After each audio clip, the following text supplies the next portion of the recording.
انما ذالکم الشیطان یخوف اولیاء، اے مسلمانوں یہ شیطان ہے جو تمہیں ڈراتا ہے اپنے ساتھیوں سے۔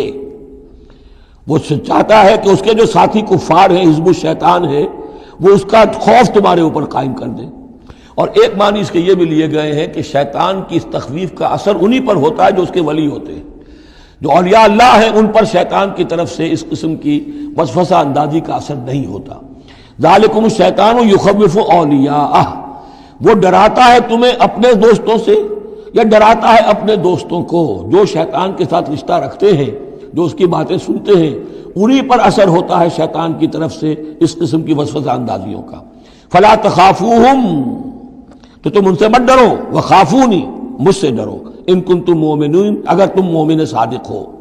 ولا يحزنک الذین یسارعون فی الکفر، اور اے نبی یہ لوگ جو کفر کے معاملے میں اس قدر سرگرمی دکھا رہے ہیں، بھاگ دوڑ کر رہے ہیں، وفد جا رہے ہیں ادھر سے ادھر، یہودیوں کے وفد جا رہے ہیں مکے کہ آؤ چڑھائی کرو، ہم اندر سے تمہاری مدد کریں گے۔ اب یہ جو یوں سمجھیے جسے آج کل آپ کہتے ہیں کہ بڑی ڈپلومیٹک ایکٹیویٹی ہو رہی ہے اس وقت، ادھر ادھر جو پھر رہے ہیں، تو اے نبی اس سے آپ کوئی رنجیدہ نہ ہو، کچھ نہیں ہوگا۔ یہ سارا جو ہے وہ سیلاب کے اوپر کا جیسے جھاگ ہوتا ہے، اس کے سوا کچھ نہیں۔ ولا يحزنک الذین یسارعون فی الکفر، جو لوگ یہ چلت پھرت دکھا رہے ہیں کفر کے لیے، اے نبی اس سے آپ رنجیدہ نہ ہو۔ انہم لن یضروا اللہ شیئا، وہ ہرگز اللہ کو کوئی نقصان نہیں پہنچا سکیں گے۔ یرید اللہ اللہ یجعل لہم حظا فی الآخرہ، یہ تو اللہ کے اس فیصلے کا ظہور ہے کہ اللہ نہیں چاہتا کہ ان کا کوئی حصہ آخرت میں ہو۔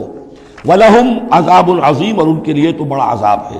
إِنَّ الَّذِينَ اشْتَرَوُا الْكُفْرَ بِالْإِيمَانِ لَن يَضُرُّوا اللَّهَ شَيْئًا، یقیناً جنہوں نے ایمان ہاتھ سے دے کر کفر خرید لیا، وہ اللہ کو کوئی نقصان نہیں پہنچا سکتے۔ وَلَهُمْ عَذَابٌ أَلِيمٌ، ان کے لیے دردناک عذاب۔